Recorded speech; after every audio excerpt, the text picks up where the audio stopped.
Hi. Ever since I started writing my blog some 22 years ago, I have published a new post every single Thursday on my website, nethervoice.com.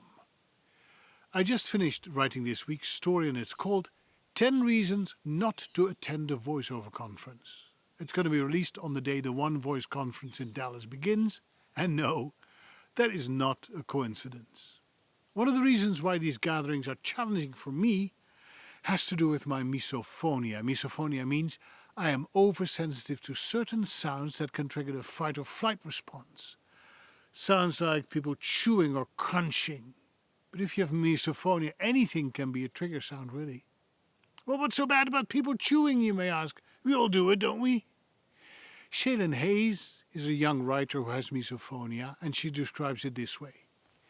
Imagine for a second you're trapped in a cave with a dripping faucet. Drip, drip, drip. This faucet would continue and eventually become torture. For those of us with misophonia, we are immediately trapped in that cave. Because of our amygdala, that's part of our brains, we do not get used to sounds. Instead, we are bombarded by fight or flight responses. We are constantly sick, anxious, and living in a world where our bodies are sensory taxed.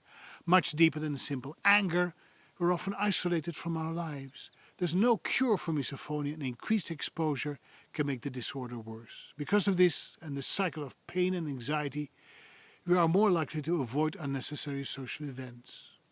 There are mums and dads who can't eat with their families anymore. There are kids for whom going to school is an ordeal because of the trigger sounds.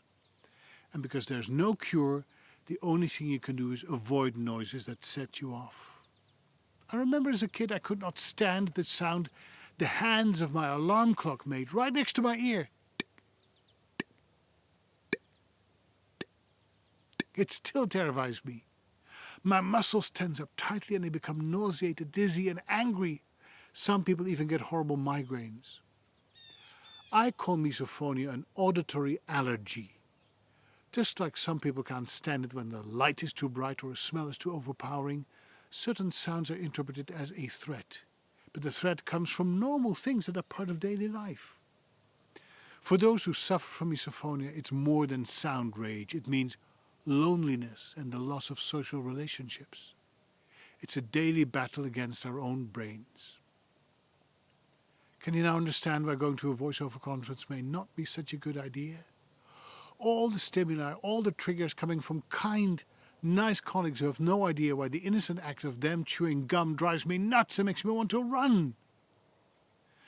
Some have called misophonia a rare disorder, but estimates in the United States for cases of misophonia have been higher than you might think, as high as 20%. And if this is true, this would mean that 1 in 5 people in the United States have misophonia, and that's potentially 70 million Americans. Thank goodness misophonia research has increased dramatically over the last 5 years, and we're getting closer to clues about why our brain overreacts this way and what we can do about it. If you think you're suffering from misophonia and want to learn more, look up the Misophonia Association online. They have support groups and resources available as well as scientific research.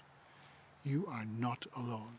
And I'm sure this association has conferences too, although I don't know how they would organize conferences for people with misophonia.